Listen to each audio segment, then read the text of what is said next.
Hello, it's Carla, the Cosmic Crone, and we are here for the Divine Feminine Astrology reading. It is a full moon in Pisces, just after midnight. It's at 1:22 a.m. actually, where I live on the east coast of the United States. So we are in the full moon window. The moon rose almost full last night, and it will rise in a few hours full. And oh my gosh, what a moon. There's two big things happening, and they are big things. I'll show you the picture. You see this big square? You heard me talk about this square.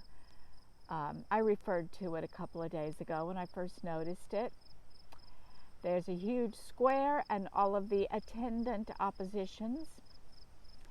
And then there is a kite formation, which is a grand trine, a grand earth trine, and then this sextile arrangement that the pinnacle of that is the full moon, yes, and Nessus in Pisces. So we've got, it's a grand cardinal square, and it's moved a little bit. It was directly, Pluto was holding down a corner, and now Pluto's still there, but the exact corner is being held by Chariklo and Saturn. So I'm going to describe this as I understand it, and as often happens when I'm in the midst of doing these readings, new information comes in that I did not see before. So, as always, I'm doing a Divine Feminine Astrology reading, so I am paying special attention to the goddess points. And the goddess points, well, first, let me just make sure everybody's on the same page with Virgo Sun. The sun is in the sign of the priestess. And the sun is conjunct Magdalena, the asteroid that stands for Mary Magdalene. And this is personal to me because they are both, my moon sign is Virgo at 11:25 Virgo, and they are hugging my natal moon. So that gives an emotional resonance. The sun and the moon, this is like the opposite of my natal sun and moon in Pisces and sun in Virgo. So this is like picking up. The I am and the emotions are reversed in terms of my personal chart. And then over in Pisces, we have an incredibly potent conjunction at the time of the full moon, and it's already active. And that is Nessus at 11:44 Pisces, and the moon is at 10:12 Pisces. Nessus is the planet of healing ancestral trauma. And it is no accident that working with a healer today, the material that we covered was exactly that. It was about healing my own ancestral loyalties and traumas and connections for, there are no accidents, I don't believe. So that's the sun and the moon opposite each other. Magdalena is lending feminine Christ consciousness to the energy, the I am energy of the sun, and she is one of the priestess avatars of the astrology. I've done some reading about Mary Magdalene this year, and she was a spiritual leader. She held spiritual sovereignty, spiritual authority, and possibly, some people say she was a priestess of some goddess or another. But she held that human, divine, feminine embodied. And she was a great teacher in her own right and held the feminine energetics around the Christ teachings, the authentic Christ teachings, some of which have filtered to us through what has been preserved in Christian scriptures, and some of which was almost lost until it's been found. So I really want you to breathe in that priestess energy. The other priestess that I'm always tuned into, Vesta is over in Leo, and she's just hanging out, waiting for Venus to catch up with her. In 3 weeks' time, they have something big going on at equinox. They will be in conjunction. Right now, Vesta is going through a trine to Chiron. She is in close harmony with Chiron. So she's kind of sitting in the background of this full moon with Chiron, healing and activating the priestess archetype, the mentor, and preparing ground for what is coming. What else is going on here?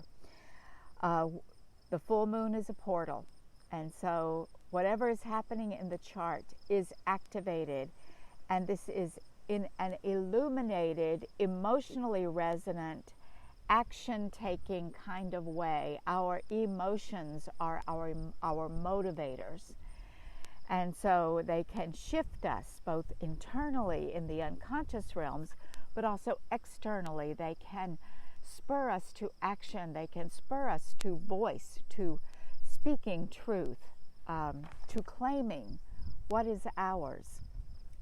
And so at this moment, there's this grand square, grand cardinal square. That means the fire element, the water element, the air element, and the earth element at the initiatory phase, the phase of initiation of each of these quadrants of the wheel, is being activated by a feminine avatar, and in 2 of the cases, masculine, divine masculine avatars.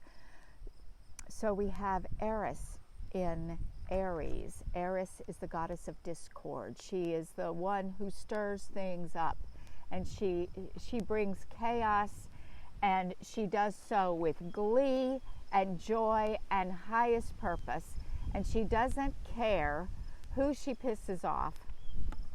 And we have a big wind here. And she is in an exact conjunction. Her energies right now are merged with Black Moon Lilith. Black Moon Lilith is feminine.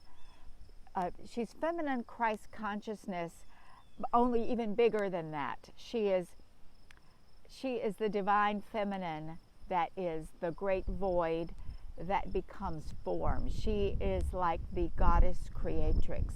I always say she's the goddess before patriarchy. And so these 2 are together, stirring things up.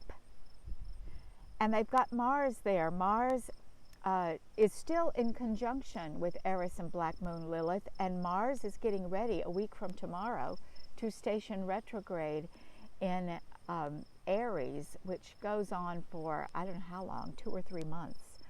It's quite a long time. And Mars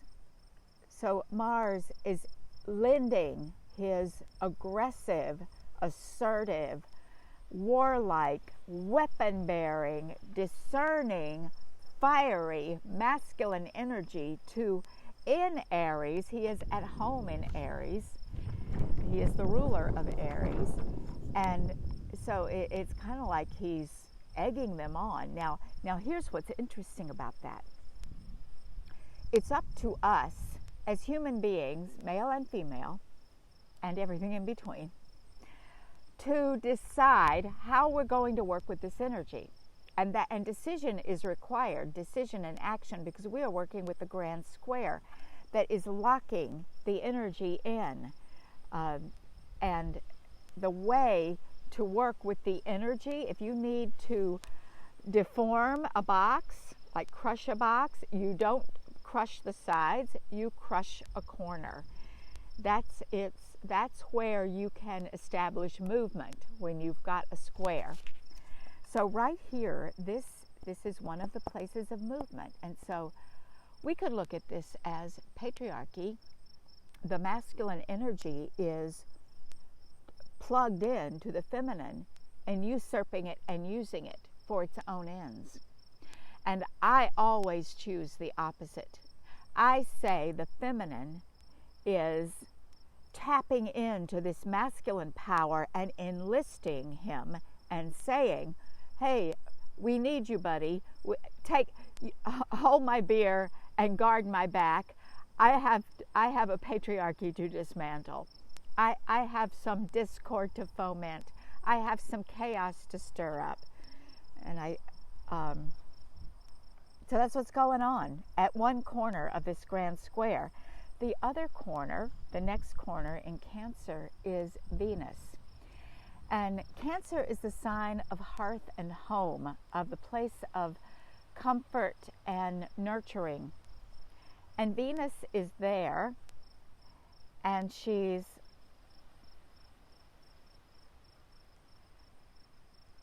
what is she telling us there? I think she is giving us the resting place. And it's interesting, we can't really speak about Venus in Cancer without going around the square to Juno in Libra. And Juno is at home in Libra. Juno is the queen of the gods. She's Jupiter's consort. And Hera and Zeus are the Greek versions. And Juno's incredibly interesting. She has a massive shadow side. She stands for jealousy. Jupiter was a randy bastard, and he did not treat her well. He did not respect her. He was more interested in his god cronies and how many mortals and demigoddesses he could get laid, and how many half mortal, half divine beings he could beget through these females. And Juno hated that. She hated that he did not respect her, that he cheated, that he humiliated her, that he basically did not give a shit what she thought. He didn't. First off, she harks back to the Great Mother. So in a sense, this is the patriarchy saying, I am more important than the goddess. And so the goddess is angry and jealous and envious and all of those sensations and emotions and feelings that we hate, that make us feel horrible, make us feel less than, make us feel like there's something deeply wrong with us, make us feel like victims. She brings those up. And yet she's not stuck there, because she's the queen of the gods. She is the queen of Olympus and whatever the Roman counterpart is. Her temple was the place where the Romans minted their coin. So she stands for money and commerce, money as a means of exchange in a society. She also stands for what is good for women and children, social justice. And social justice is up for us right now, around the world, but especially it's intense in the United States. And so Juno stands for all of that. And she also includes a story of feminine initiation. The story goes that she disappeared. She took herself on retreat. And she went on silent retreat and said, I am not happy with the way things are, and I will not be a victim anymore. And I'm going to take 100% responsibility for my life and for what's going on. And I'm going to go away until I can come back whole and complete. And that's what happened. And as she returned, the story that's told, and it's often told of Hera, but Juno is the same one as Hera. She came back sovereign, full of feminine authority. And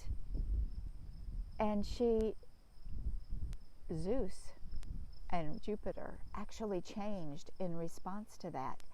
She shifted all of the energy around the masculine and the feminine, and so she becomes the symbol also of the sacred union. And so in Libra, the sign of relationship, often the sign of romantic and love relationship,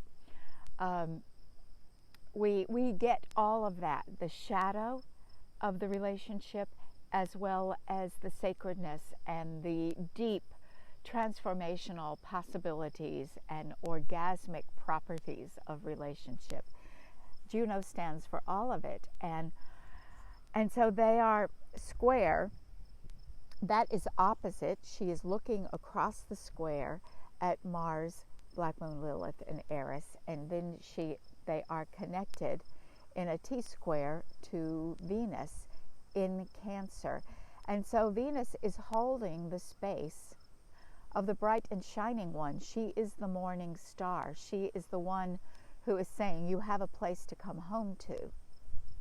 And then the third corner in Capricorn, this incredible conjunction that has been going on now for many years, like 2 years of Saturn and Pluto, and Chariklo and Pluto, and now Jupiter for a solid year, is still retrograde, but soon to turn direct, where he will conjunct Pluto again. So opposite Venus, you've got at 25, you've got Saturn and Chariklo. Saturn is the government. Saturn is the rule maker, the lawmaker, the enforcer, and also the container. And I can always see any design, any ritual or ceremony or work of art, any healing environment needs a sacred container, and that is also Saturn. And Chariklo is there with him. She is a shamanic being, along with her consort, her husband, Chiron. She changes form from water nymph to centaur, and she works. I always see her as working with the juicy herbs, herbal medicine, earth medicine, water medicine. And so she and Pluto, death and transformation, that's a great healer. They are holding down, along with Saturn, the one who makes the rules of magic, the containers of healing and transformation, the cauldron. They're holding that down too. So this is all going on. And so you may, while you're feeling the moon and Nessus, an emotional pressure cooker and powder keg of ancient things, of ancient wounds, ancestral lineage coming through, and you're feeling all of that, and the symmetry is gorgeous. I'm looking at it, and it is centered on this kite. This is almost like a sacred geometry. Sometimes things are skewed, but when you look, you can see it there. It's like a kite or a diamond shape, and the square, it's absolutely perfectly symmetrical.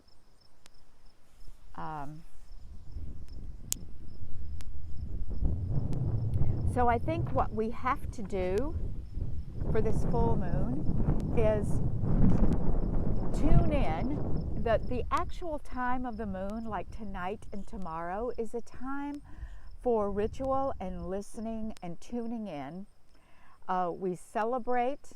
I learned early on very simply, set your intention with the new moon, celebrate everything that has happened with the full moon, and you can also, you're moving forward, you're in the fullness, you are receiving, you are letting it in. And then with that receiving, you are taking next steps. I mean, we're always taking next steps. So be listening. Which of these corners do I act on? And for many of us, it might, if you knew your natal chart, you could say, oh, this is where this my natal chart is connecting with this grand square and this full moon, and so this is where I shall act. This is what's calling me. Everything is lining up. It couldn't be clearer. And maybe you have access to that information, maybe you don't, so you can still intuit it. You can listen and say, is my point of entry into this energy, is it with Venus? Is it with beauty and love and feminine power, like all of the bright and beautiful things? Is it through social justice? Is it through money? Is it through sacred union? Do I need to deal with my shadows of jealousy and envy? Am I feeling threatened or mistreated in some way? Am I letting my victim rule the roost and I need to shift around that? Or is it around Saturn? Do I need to tune in to which rules do I follow or which rules do I break? One thing that my Native American teacher, Grandfather Joseph, always says, form is for holding and carrying and teaching and breaking. And he taught us to hold the form, to know the form, and to not be afraid of breaking the form when so guided by Spirit. Spirit will break form for us. So with Eris up there at the top of this chart, she's actually in the 10th house, and there with Aries, or Mars, and Black Moon Lilith, she could be the form breaker. She is the form breaker. And so you may be standing, we are all standing on that corner, breaking form. Now looking at the trine, because there's a flow of energy as well. The flow is an earth trine. And when I think of, we've got earth and water and Saturn. I'm looking here. Okay, this trine, one corner, one angle of the trine is the sun. It is this full moon axis. The sun in Magdalena. Down in Virgo, the sign of the priestess. So in a way, she's holding the kite's tail. The priestess is holding the kite's tail, and she is resource. And so what I will be doing tonight and tomorrow night is I will be tuning in to my inner priestess, and I will be listening to this priestess, listening to how she wants to come forth, listening. She's been talking to me all along. There is at this point where this sun is at this full moon, 6 months from now on my birthday, Vesta is going to be sitting right there. The priestess will be sitting there on my moon, opposite my sun, opposite Venus and Nessus in my natal chart. So this is already speaking to me of what is happening. What is it saying to you? Here in the sign of the priestess. And then it's connecting in a flow pattern. The trine is flow. It is, these energies are moving one into the other, like a dance. Think of a waltz, or think of the flow in 5 rhythms, or even the lyrical in 5 rhythms.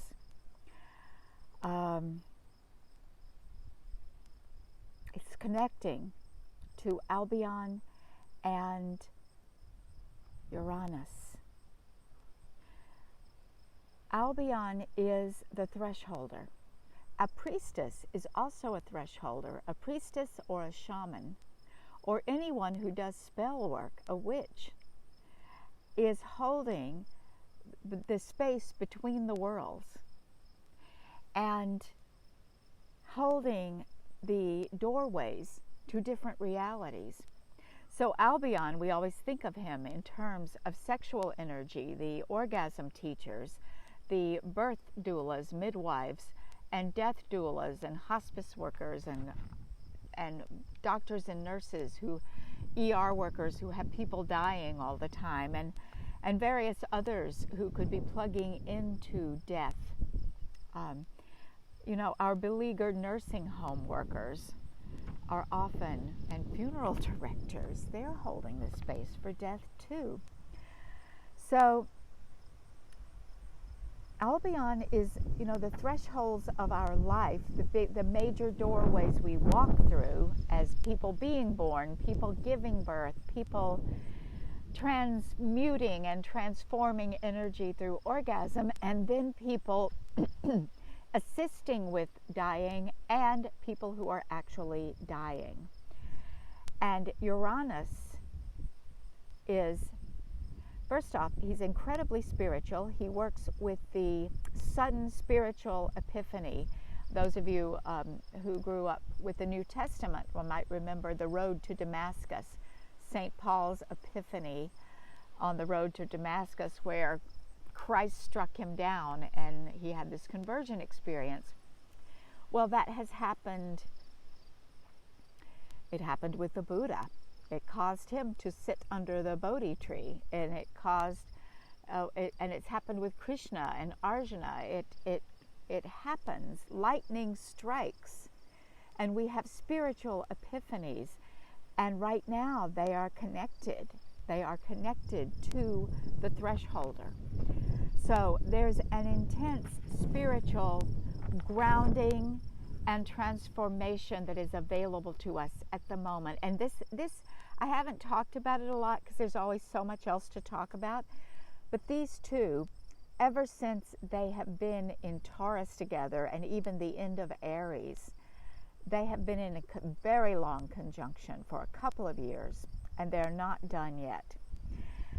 Both slow movers, way out there. And so it can be in the mundane world, like in the political arena. In our personal lives, it can be everything from unexpected news to the fender bender, drive very carefully, stay away from alcohol and drugs and anything. Keep your wits about you because shit's happening. I mean, that's true of every full moon, especially at this balsamic phase, as the full moon is applying 99%. But here we've got in a sextile, because this is a very close harmony to Nessus and the full moon. I would say look to something shocking in a shocking disclosure or event in the family system. It could be family history, ancestral. It could be the people who are alive that are in your household right now. It could all be inside of you, where you do some serious healing work, and then things shift. And sometimes things can shift in shocking ways, like the energy. This is Eris again. I just healed myself, and everybody else is going ballistic. They're all going nuts because the energy has changed and they don't know what to do about it. That's this aspect with Uranus and Albion, connected to the moon and Nessus. So go there. I'm remembering a couple of hours ago the work that we were doing with the circle of women, and the healer coach who was conducting this she doesn't tune into astrology as much. She didn't know about this, but she knew about this. It's pretty darn big. If you would like some help, I'm available. If you can feel this, if the emotion that I am tuning into right now is tuning into you and you realize you need some support, whether it's contact me and just say, I need to talk to you. I need a session, or give me an astrology reading, or tell me how we can work together because shit's up and it is time for me to do this work. Let me know. I am well prepared to hold space for you right now. So one more corner I'm going to talk about, and then we're going to complete this. We are the third corner of the trine, and the kite is in Capricorn, and it is at 12 degrees, and it is Pallas Athene. She is, the Romans called her Minerva, the Greeks called her Athena, Pallas Athene. She's often considered to be the goddess of wisdom, but I always say, no, not really, because wisdom is in the body, and Pallas Athene is all about the mind. She is air. She is the intellect. I call it intellectual strength. I would say, if I did the chart of the mindset coaches in my world, I would be really looking to see where their natal Pallas Athene is. Super, super strong. She is holding this down. She is saying you can look at it from two ways. She is a resource for you. You are not losing your mind. Your mind is in a place of strength. Your mind can figure this out. Your mind, the word strategy is part of her keynote. So you can think of a strategy.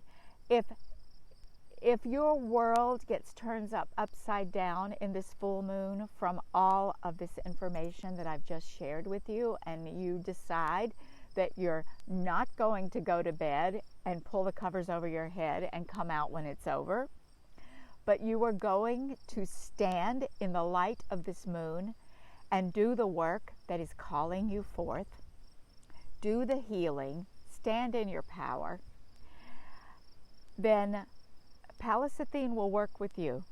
She will keep you from going crazy. She will show you how to balance and ground in your mind through your body into the earth. This is an earth trine here.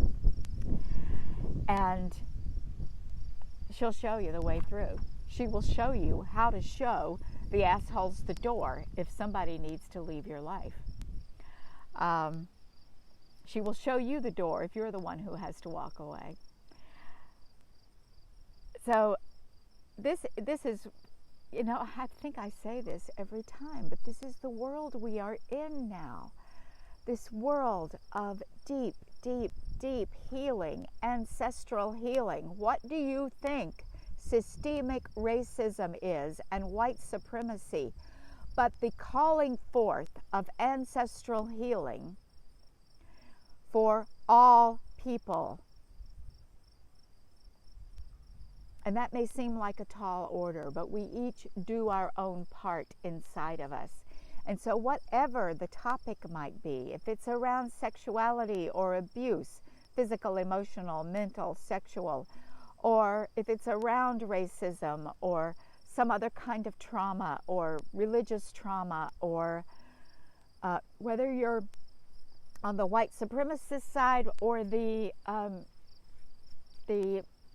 people of color side, whether you're on the immigrant side or the colonialist side. Well, colonialists are immigrants, but whether you're on the I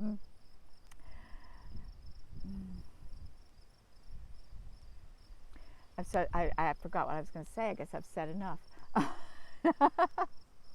Thank you. Thank you for editing. Oh, I know where I was going. I was going with misogyny. Yeah. Misogyny is another thing that is very much connected. These things are all connected. And this beautiful symmetrical form that is happening at this full moon is saying, just pick a thread and start pulling. It's time to unravel it. And with that, I'm going to bid you farewell.